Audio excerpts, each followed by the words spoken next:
Ladies and gentlemen, so one of the questions that I get so much on a daily basis is, Seatin, I'm at this place in the game, I've just done this piece of content, what should I focus on next? So today's video kind of aims to outline a progression path within Marvel Contest of Champions from the very beginning of the game, if you had freshly created an account, didn't have any knowledge of the game, all the way up until 100% Labyrinth of Legends, and what kind of stuff, you know, I would be focusing on next, because I've taken a free-to-play account from the very start of the game to we're almost at the kind of the Labyrinth level here.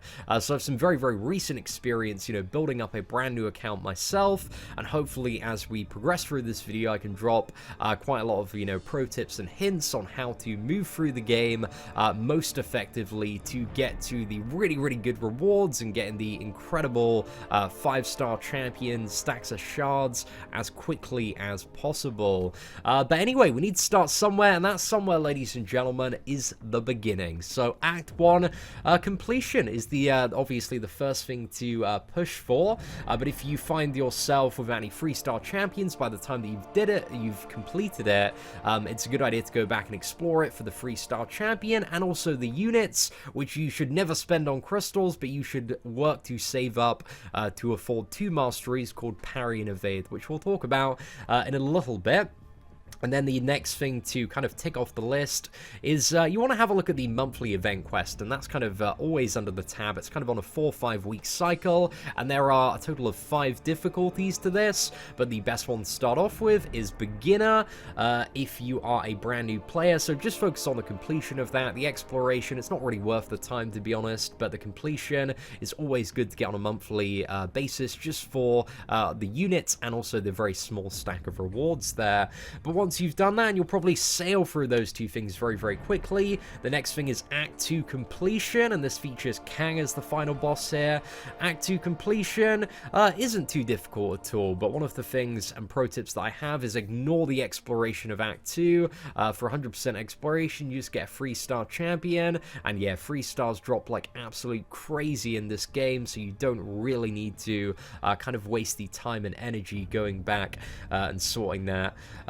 And then the next thing, after you've got Act 2 completion done, is you want to turn back to the monthly event quest and make sure you get the completion done on the normal difficulty. So if you've done the beginner, you've probably got a bit of an idea of the opponents you're facing and the animations, and this is something that's always very, very good with the monthly event quests, is it exposes you to a very wide variety of characters within the game and their animations and abilities. Now, it takes a very, very long time to get used to them, but you know, you could start learning, and the monthly event quests are very, very good for that. So get the normal completion done, and then once you've done that, you probably want to focus on also getting the exploration done in the monthly normal event, and all of that stuff so far, you know, it's relatively easy to do, and you don't really need to be super good at the game or even really know what you're doing to get through those 5 pieces of content. But the next thing you want to do, and this is kind of before you look at pushing for a full Act 3 completion, is you want to unlock and have a full understanding and learn how to parry and evade in the game.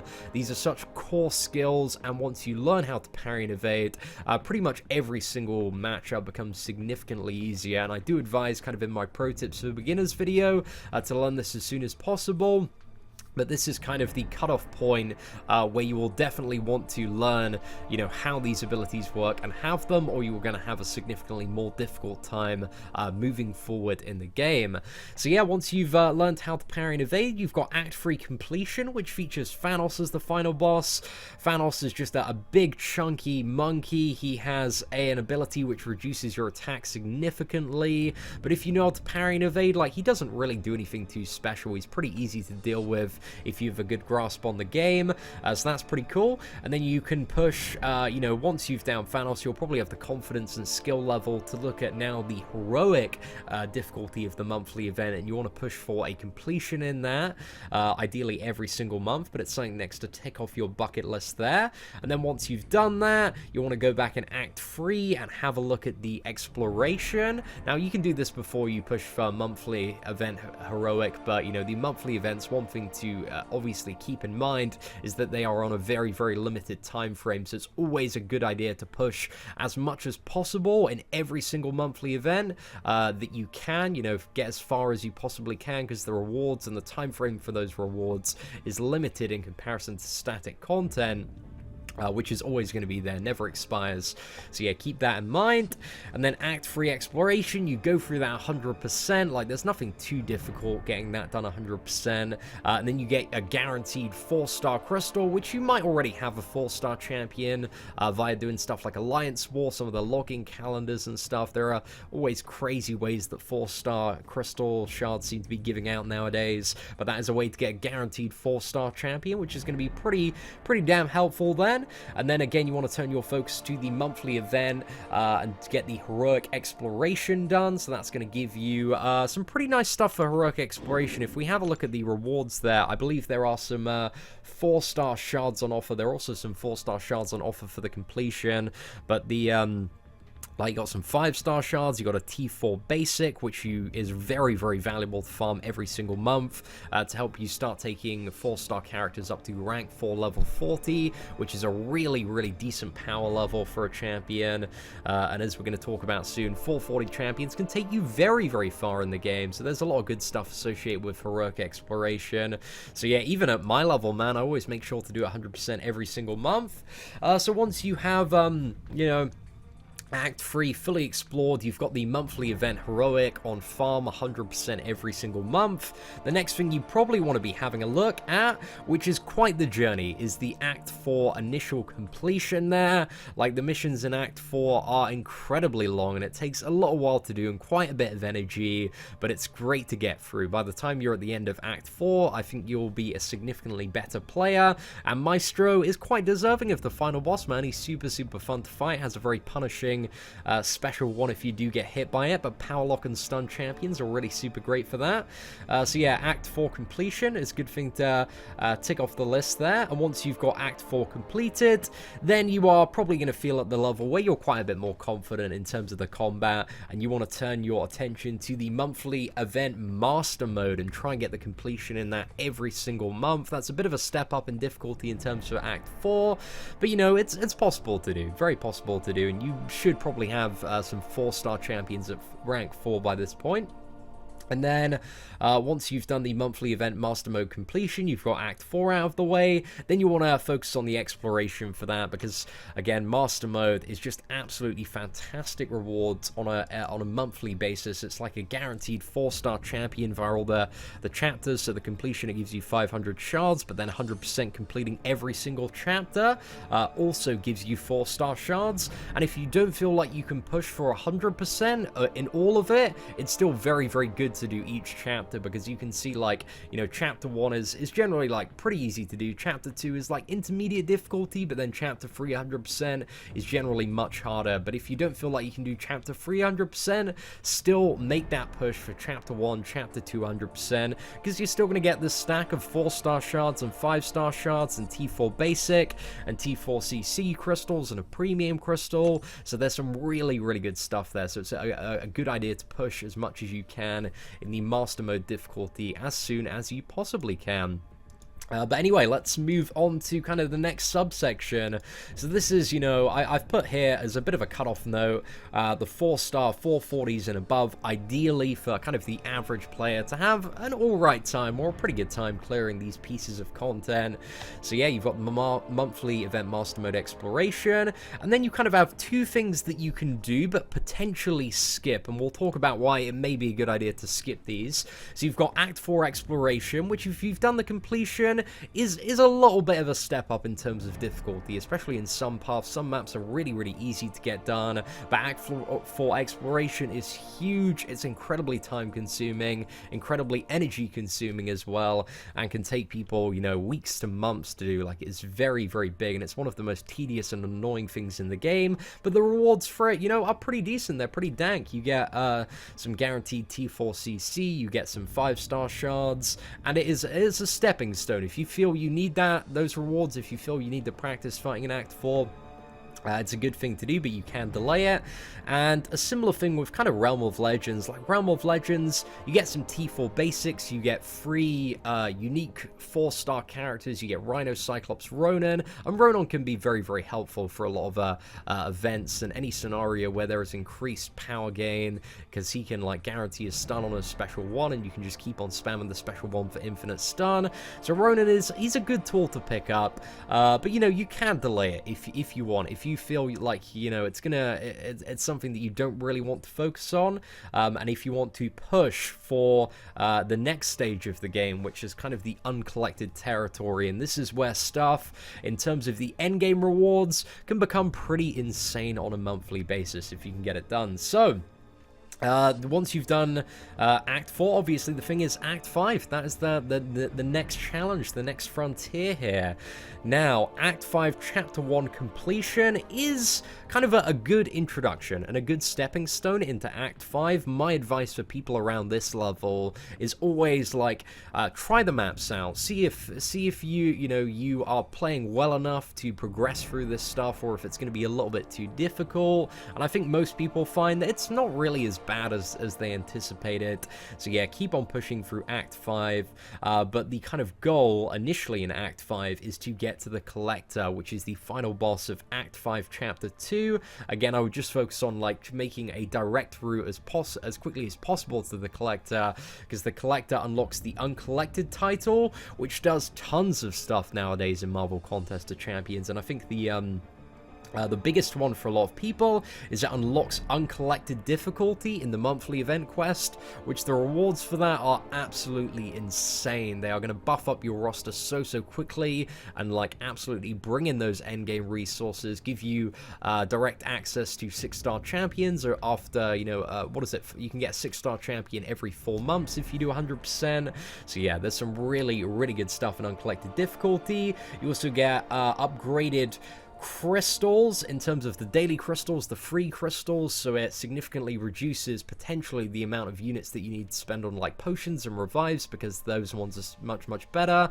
And also from logging in on the daily crystals, you get a much jacked up crystal, which gives you tier 4 resources, T2 alpha, fully formed 4-star champions. Like there's a lot of really good stuff that you can get in that upgraded crystal, and it's like 10 times better than the one that you start off with. And also you get an upgraded calendar, which every 2 weeks is going to give you a Grandmaster featured crystal. So there is a chance that you can log in every 2 weeks and get a 5-star champion. Again, that chance is quite low. There's an alright chance you're going to get a 4-star champion from it.